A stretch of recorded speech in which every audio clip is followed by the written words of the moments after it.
Yeah, it would probably be in poor taste if at a seminar for senior abuse prevention, I pressured you into going to our firm to get services. So, I want to, I'll touch on a couple of key points as far as it relates from my perspective as a lawyer, and then I'll open it up to any questions that you might have, because I appreciate everybody been sitting for a while and listening to people chat on and on about what can sometimes be terrifying topics. But it's important to know when we think about this, there's no comprehensive law that deals in a holistic manner with these kind of issues, right? There's no Senior Financial Protection Act of 2013 that we can point to and say, well, there's the solution, there's the answer, and here's how you get your money back.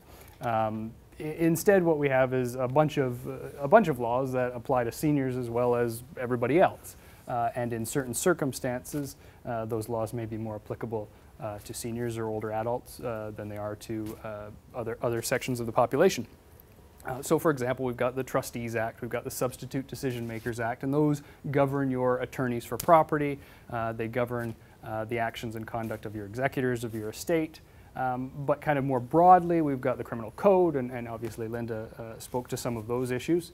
But there's also, going even further, you've got the Human Rights Code in Ontario, and that talks about non-discrimination on prohibited grounds. So things like ageism, right? If you're being discriminated against on the basis of age through the provision of a service, or even in your employment, people tend to be working longer. They don't retire at 65 or 55 like they used to anymore. So there's more laws out there than we may appreciate that are available depending on your circumstances, including the Family Law Act, which this as there's new relationships when people get older and new people come into our lives, there's elements there that get raised in terms of new family and personal relationships. So that kind of gives me two things. That number one, we'd be here all day talking about the various aspects, that various different laws, and we could bore you at length, but also that the approach is less of a kind of paternalistic, protective approach, and what I'd like to think of as kind of a rights bearer approach that we all have, but in particular that I think sometimes needs reinforcing for older adults and seniors, in terms of you have these rights. And know them, use them, promote them, be activists, and part of that is the knowledge and seminars like these informing yourselves. So that's my kind of high-level spiel. But I want to talk about two particular issues: your powers of attorney, which both Karen and Linda touched on, as well as the importance of independent legal advice. Shockingly, a lawyer is going to promote independent legal advice. But first, to your powers of attorney, these tend to get shortchanged when you visit your lawyer, to be honest. I think in most cases there's a lot of focus, both from the lawyer and client, on your will, on who you're going to appoint as executor, how your assets are going to flow after your death, and sometimes, not all the time, your powers of attorney get kind of tacked on as an afterthought. Oh, by the way, if you're incapable of managing property while you're alive, who's going to make all those decisions for you, right? And in fact, I think the importance should probably be, not necessarily the importance, but the priority should be put on who's going to manage your property, your financial information, financial decisions, real property or otherwise, if you're incapable, right? And that time may never come. There may be a death before there's an incapacity. But who's making those decisions for you when you're incapable?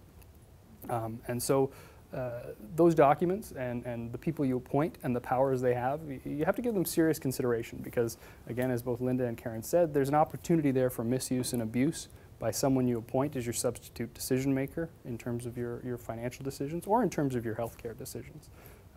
So there's two power of attorney documents. You've got a power of attorney for property. If you don't have one, I highly recommend you sit down with your lawyer and discuss that document, and in terms of getting somebody appointed. And that, again, appoints somebody to manage your property in the event you're incapable. And I'll kind of turn on what incapacity means, because I think that's important to know as well. And the other power of attorney document is your power of attorney for personal care.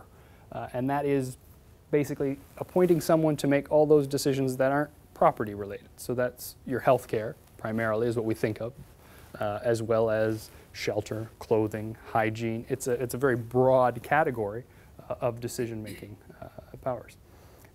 So in the first instance, you want to appoint somebody you know and trust. And I have people come in and say, well, you know, maybe I'll appoint this child, not this child. And people a lot of the time, you know, they make those decisions, or they think they should make those decisions in terms of not hurting somebody's feelings. And you don't want to do that.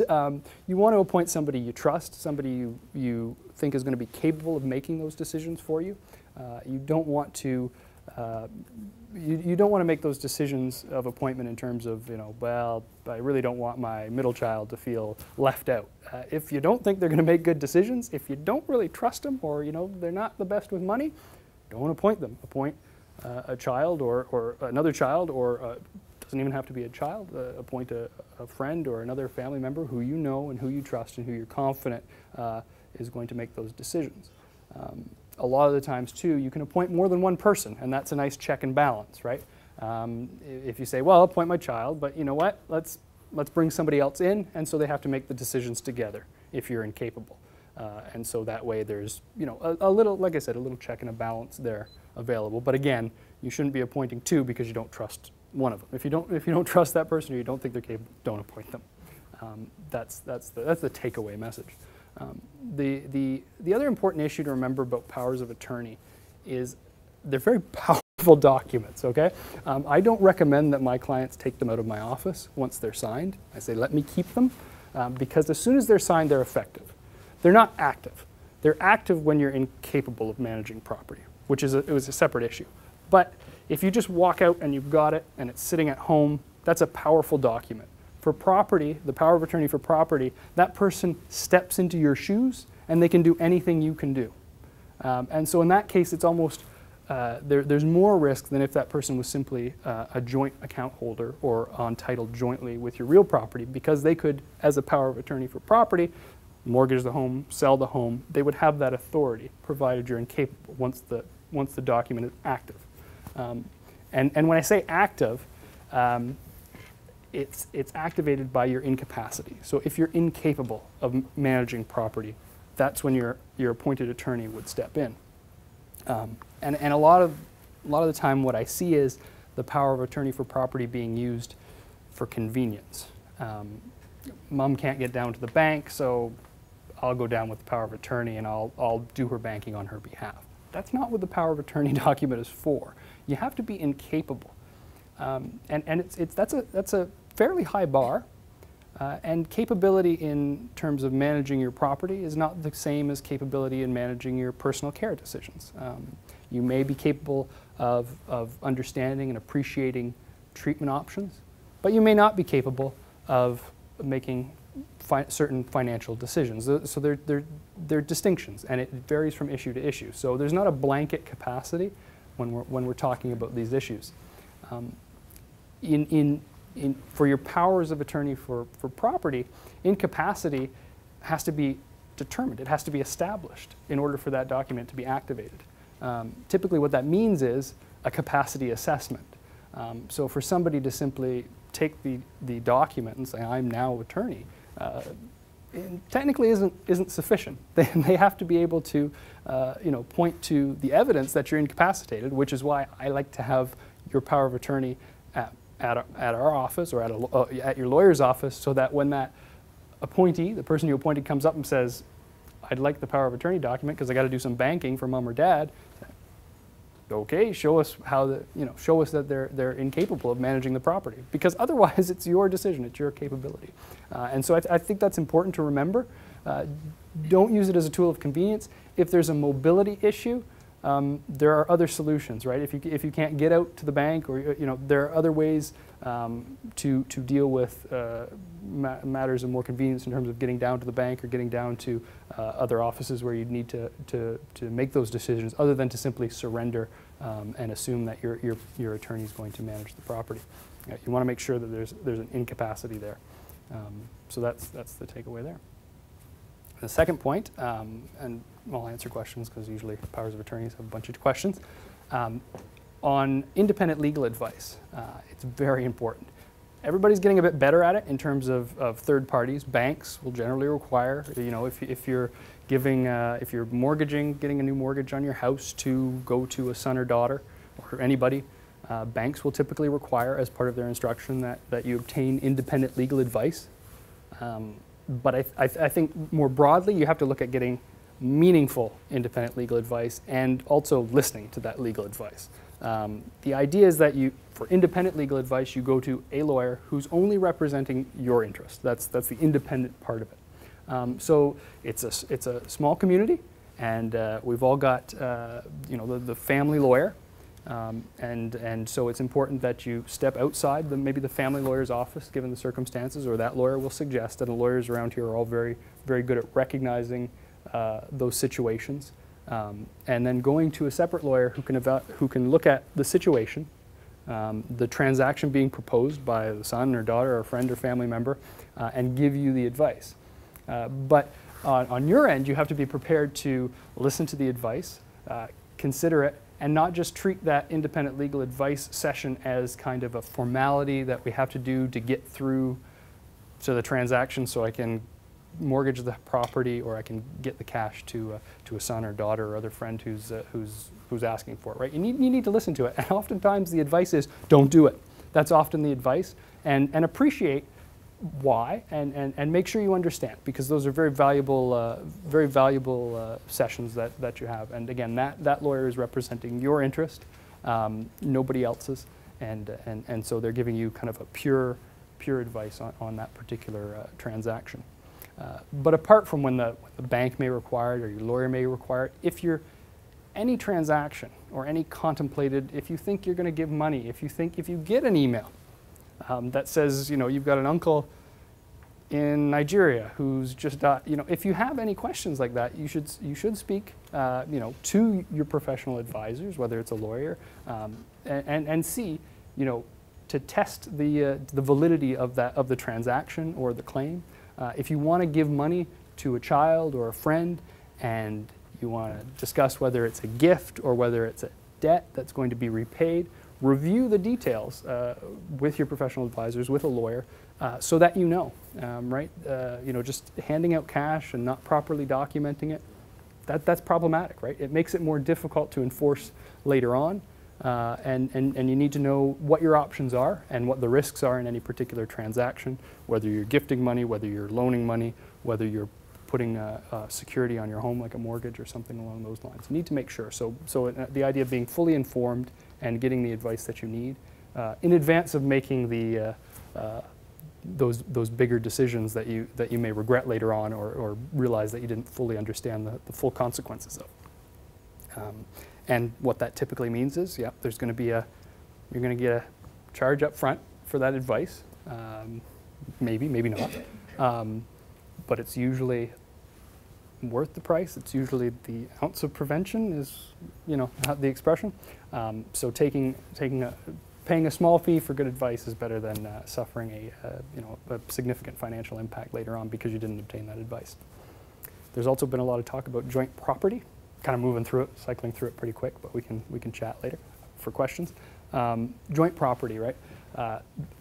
Still a fairly significant transaction that goes on is you've got a house and you say, well, I don't want to pay that nasty probate fee when I die, so I'm going to put my kids on the house, or I'm going to put one child on the house. You've got to appreciate that if they're on jointly, if you have a joint account holder, and Linda talked about, if you've got a joint bank account, they can take out your money, whoever's on that joint account, you've given them the legal authority to do that. With a house, it exposes your house to creditors of that other person. So if you put a son or daughter on title to your house, and they have debts or they incur debts afterwards, you now have given your son or daughter an asset that creditors can seek to enforce against. And so, for example, if you put your son or daughter on the house and they've got debts, whether that's to financial institutions, whether that's more sordid debts of gambling or whatever, the creditor comes forward, sues your son or daughter, and then they can attach a judgment to the property so that you suddenly have an encumbered property. Not just picking on sons and daughters, but anybody you put on title to your property. Also keep in mind, son or daughter moves in with their spouse to your home. sometimes happens, son or daughter falls on harder times, or there's some sort of transitioning, so you have them living with you. There's the potential that your house suddenly becomes your son or daughter's matrimonial home and gets involved in potential family law issues.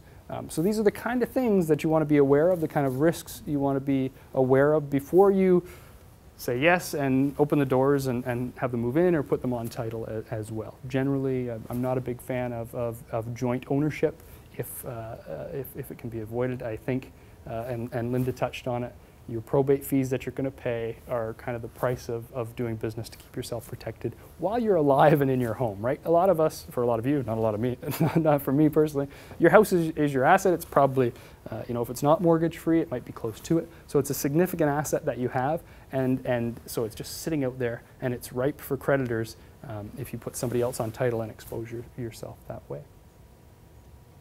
So that was the 90-mile-an-hour version of the presentation. And you can open it up, and if anybody has any questions or discussion.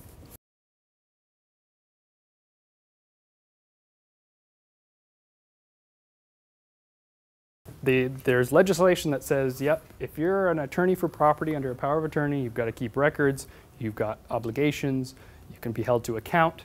The problem is, if you're incapacitated, you're not going to do it. You're not going to hold that attorney to account, or you may not be in a position to hold that attorney into account, and there may not be anybody else to hold that attorney to account.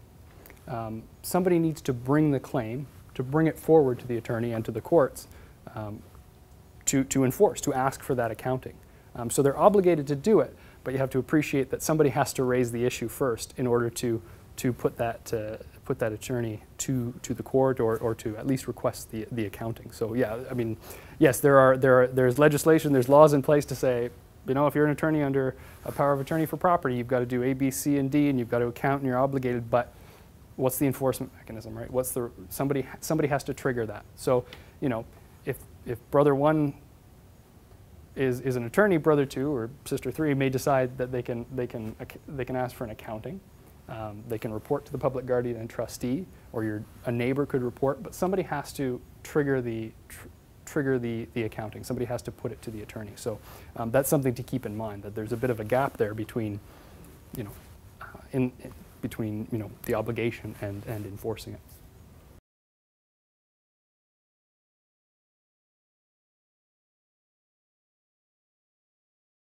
Rights to the home, property rights, are typically with spouses. So married spouses have the property rights. That's what you've probably heard of or you've experienced. Net family property and equalization of net family property on separation and on a divorce. That would entail, and then there's matrimonial possessory rights to the matrimonial home as well. That's not in the case of common law spouses. So they're not married spouses living together for a period of 3 years. There's not property rights per se, but there's still risks in that, who's paying the mortgage on the house, or who's paying for the maintenance and upkeep, money put into the home if it's held jointly. So there are ways where a common law relationship still creates concerns about ownership and property ownership and things like that, where on the separation of a common law relationship, one common law spouse could come back and say, I actually have an interest in the home because I put X number of dollars into it, or I paid down the mortgage, or something along those lines, which is why we'd recommend in common law relationships as well as married relationships that there is an agreement in place, a cohabitation agreement that sets out the rights and obligations, who's paid what for the house or for the vehicles, and what happens in the event of a separation, whether that separation is a divorce or the separation at a common law relationship. And that's something to keep in mind too. Cohabitation agreements and entering into new relationships as older adults and as seniors. I think Linda mentioned romantic relationships and things like that. That's a concern that to be aware of. And so for your own protection and for the and in terms of protecting your own assets, but also in terms of protecting yourself against a claim somebody might have that you are somehow abusing them, or enter into, if you're entering into a cohabiting relationship, if you're cohabiting in a relationship, a romantic relationship, document the obligations, document the property and who's responsible for what, and what happens in the event of a separation, and that protects you as well.